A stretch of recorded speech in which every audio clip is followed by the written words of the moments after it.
This is the plaza of the Seagram Building in New York. Late morning. With a time-lapse camera, we were testing a hypothesis. The sun, we were pretty sure, would be the chief factor in determining where people would sit or not sit. Now, just after 12, they begin to sit. Right where the sun is. I was enormously pleased. What a perfectly splendid correlation. It was quite misleading, as we would see later, but it was a very encouraging way to start. We were studying the Seagram Plaza because it was one of the most popular. Many people didn't think that it would be, but it was, and we wanted to find out why. Our research group, the Street Life Project, had been observing other kinds of city spaces. One was a block of 101st Street in East Harlem. We didn't know it at the time, but almost every factor that later we were to find was important for a city space, we could have found out right here. The clues were right under our noses.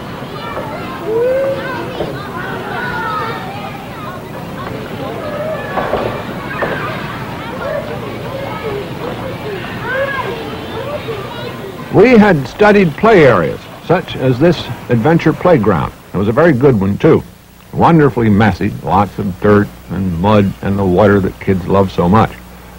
Sometimes it was crowded, and this was a problem that we were very interested in because we had started out with great concern over the problem of urban overcrowding.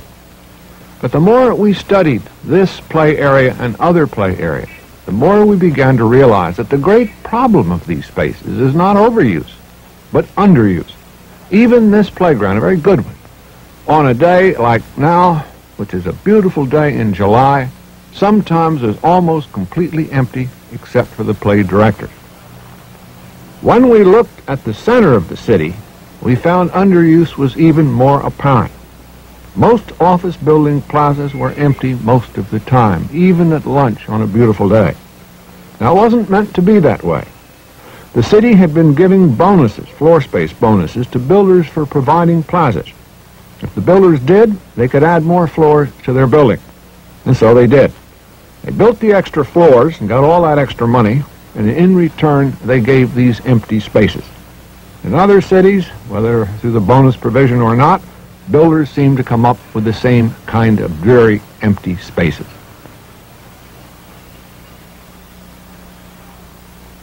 But some plazas had lots of people, such as Seagram. Suppose we could find out what it was that made the good ones work and the others not. We put the matter to the Planning Commission. They said if we could nail down the answers, back them up with facts, they would draw up a new zoning resolution for open spaces. So we went to work. We set up cameras for time-lapse coverage of a cross-section of spaces, about 14 plazas and 3 small parks.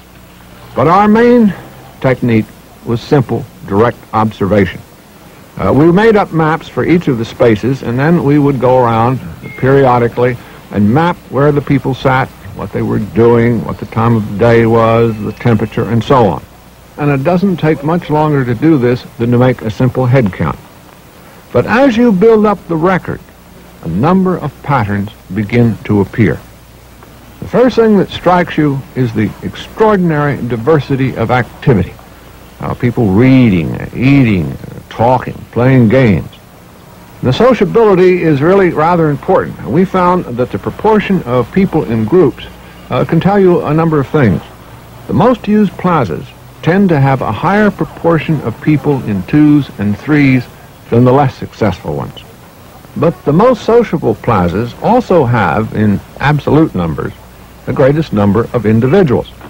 A busy place, for some reason, seems to be the most congenial kind of place if you want to be alone, or talk, as this man is, to oneself. The number one activity is people looking at other people, but it is a point that is overlooked in many, many designs. Here are the